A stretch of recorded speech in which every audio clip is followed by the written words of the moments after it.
Sí, en principio todo sí. Lo que pasa es que hay veces que deja de funcionar por alguna razón que no sé cuál es, así que estaré un poquito atento.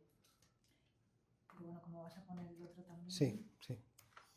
Jo, lo que pasa es que esta cámara graba una calidad muchísimo más alta. Claro. ¿Te animas a acercarte un pelín más para que no sea importante? Ahí, y tú vas a entrar, sí. Yo me asomo un poquito.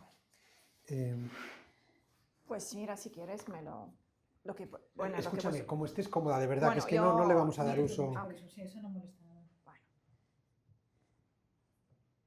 Vale. Llevamos unas cuantas, no sé si llevamos 12 o así, 12, 13. me lo acabas de contar. Bueno, Sí, entonces sí, lo no, que- es que ha sido, de repente nos hemos puesto aquí a hablar. Yo ahora venía escuchando a otro que yo decía, este le tendríamos también que entrevistar. Sabes que acabamos de contratar a Tony Roldán. Tony Roldán, a ver, él fue diputado de Ciudadanos al inicio de Ciudadanos y él es profesor académico en economía y le acaban de contratar como profesor interno en Spega. bueno. Y él ha centrado ahora mismo mucho su investigación en cómo la IA puede utilizarse para tener impacto en políticas públicas de educación, especialmente en entornos desprotegidos. Bueno. Por ejemplo, yo qué sé, África, como si metieras la IA, se pudiese alcanzar un impacto mayor en la educación. Bueno. Y le acabo de escuchar ahora, son venían en un podcast. Pues nada, Y mándale un mensaje. Hay que Bueno. escucharle también. Ya estamos grabando. So we have, in English, we have 5 different blogs. The first of which is you introducing yourself, if you will. Tell us a little bit about your professional background and ideally also your role at IE. And then basically the idea is to come up with an understanding of what are the kind of things that in business, whatever it's corporate or startups or whichever area you want to focus on, what are the certainties, the assumptions that crystallize in the future? You know, those leverages, those mechanisms that would allow us to find competitive advantage that are sustainable over time, barriers of entry, the business modes, right? Yeah. And try to identify, we will ask you to identify one first to bring to the mode funeral. What was a mode that we heavily depended on in the past, in your context ideally, that maybe is not so longer relevant? And explain a little bit why, and then we'll try to understand what are new modes in that area, that business area of yours, that might become a little more relevant. Okay? And after that, we will evolve to the business of education, to this very context, and we're going to try to understand what is it that we should stop relying on heavily, what are the modes that we could bring to the funeral here at IE, and what are the new modes that might be worth exploring in this context. Okay? Perfect. So we will be asking some questions in the meantime, but by the way, this is just a conversation, so you know, the tone relax. And You'll do the cuts when needed. yeah. Oh, and one more thing. Here at the Edge Lab, as I told you, we are the black sheep. We are trying to legitimate that radical approach. So we want to give you the benefit of revisiting whatever content you say here, because we really would like you to feel free. Okay. And so before opening this to the general public, you will have a access say. to it. Yes, okay. yes. Perfect. And most likely what we will do is share it in the shape of a matrix, meaning, you know, what were the previous modes in business and the business of education, what are the modes that are relevant in the generative AI era, and also in the agentic era. I mean, that distinction is too subtle yet, but you might have some idea there, and then we will be very, very happy to explore it with you. And with that, muchas gracias, Rafi. Nada. Thank you very much for. Sure, we know you have absolutely. a crazy agenda and very, very busy, and so let's get started and make sure that we finish in 45 minutes. Perfect. Well, first of all, thank you so much for creating this platform. I think there's really a need. There's a lot of things that are happening, and sometimes it's very. You know that usually education is one of like the most traditional kind of business, if I'm allowed to put it like that. It was very difficult to shake, right? And we're reaching a point in which technology is advancing so much and it's affecting the very essence of what we're doing in education, that sometimes we are, I don't think afraid, but we really like turn our face from asking, you know, the right questions, even as uncomfortable as those questions can be. So thank you so much for providing this platform. A short background on myself. I'm Rafif Srour. I'm currently the Dean of Program at the School of Science and Technology. I think I spent my entire life in education, and my background is in agricultural engineering. I did my master in soil science, and I did my PhD in environmental soil chemistry. I practiced for a few years. I did, you know, research. I did some publishing, and then, of course, life takes you different pathways.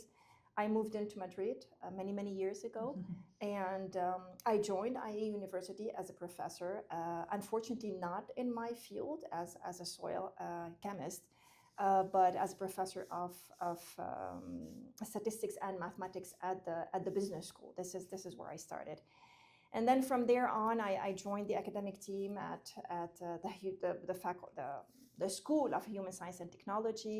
They were about to launch a program in data and business analytics. And from there on, of course, you know, I established my professional pathway as a vice dean, vice dean of undergraduate program, executive vice dean of the School of Science and Technology, and now in this new position as dean of program.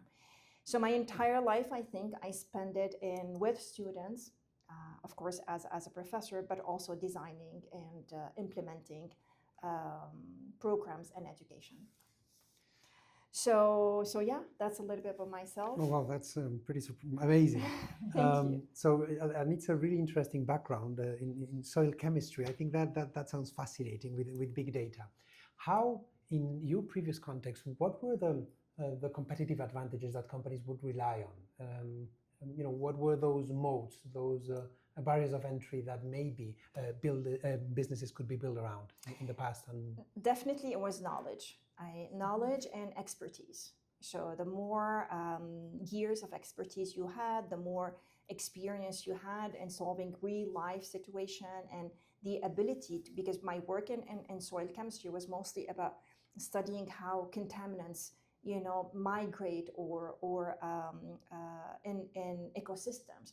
So it was mostly about the knowledge. It was mostly about this ability to simulate real life solution and to provide a theoretical framework, do experimentation, and then of course come back with data and define some patterns. So that was mostly what the industry relied on. And is it still something that we can rely on heavily? I think now things have changed tremendously. I think, in my opinion, and I'm going to make a very bold statement, knowledge as a moat, I think, has died.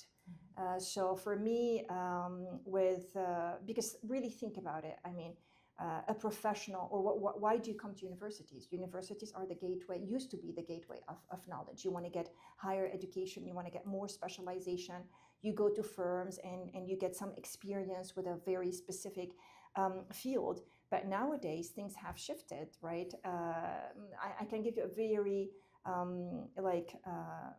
a very simple example. In my classes and all of the programs that we have at the School of Science and Technology, coding used to be a great skills. Now with ChatGPT or with those LLMs, you know, or with Copilot, you know, the barrier or to becoming an expert in coding has really diminished, because those systems, they're able to perform somehow highly sophisticated tasks.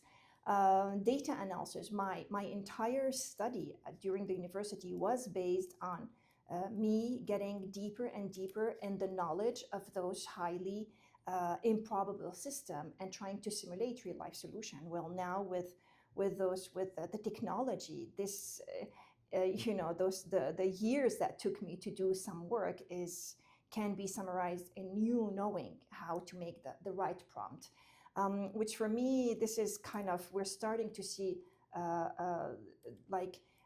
you know, a shift in what used to matter previously to what are the things that should matter as we move forward, and as AI become a major part of our daily life. I recently heard Terence Tao the famous mathematician, and also one more specific, and I can't think of his name. He was the trainer of the Olympic math team in the United States, and he was suggesting that they compare the performance in the past Olympiads of human-only teams, human augmented teams with AI, and AI-only teams, and AI teams won. Well, you probably know much better than myself, but those problems are like really original problems. They're not novel problems. And they're not typical traditional problems that probably you can solve with a probabilistic approach. They are capable now of excelling at the math. Do you think math is cracked? I don't think so. I think that we really have to shift our mindset and the way we're thinking about it. In no way, I think the role of university is way beyond dead, right? I think it's actually a very exciting period. Math. Let's be very clear about it. You know, AI will become your problem solver in the future. So if you have a problem, AI will solve it for you. The question now is how to frame the problem. This is the role of the human, I think, in the future. Their capability of, you know, framing a certain problem. For me, when we talk about, you know, if we're gonna look at universities or as a place for content generation, you know, or content delivery, then AI has already replaced us, you know, and that we're starting to see this. I think that the two new skills that will emerge and that will become more and more important for us to consider is asking the right question. You know, if you're able to frame a question properly, then AI will solve it for you. Absolutely. And this brings me back to this specific example that you shared about math. Math, I teach math, you know, but for me, for my students, the technique or the you know, them getting to the right question is not what interests me in their teaching and their learning. What really interests me is how to shape their mind, how to really train them to look at a question and understand how to frame it and ask the right question. This is what matters for me more than them solving the questions, because I know that with the advances of AI, or that the question, if you allow them to use the AI or not, then the AI will do a better job at them. But they will be the one who dictate what kind of question, and it's really training their mind. Another thing that I see extremely valuable nowadays is when knowledge is infinite, the task of the professor will become to teach the students how to create this knowledge, and most importantly, how to navigate through complexity. You know, so this is a skill that we will have to teach our students, because when you are bombarded with so much knowledge, the question is, how do you internalize all of this knowledge? This is the shift, I think, in the paradigm that we have to teach our students how to think, how to make decisions under high uncertainties. This is, I think, the new skills that the students will need.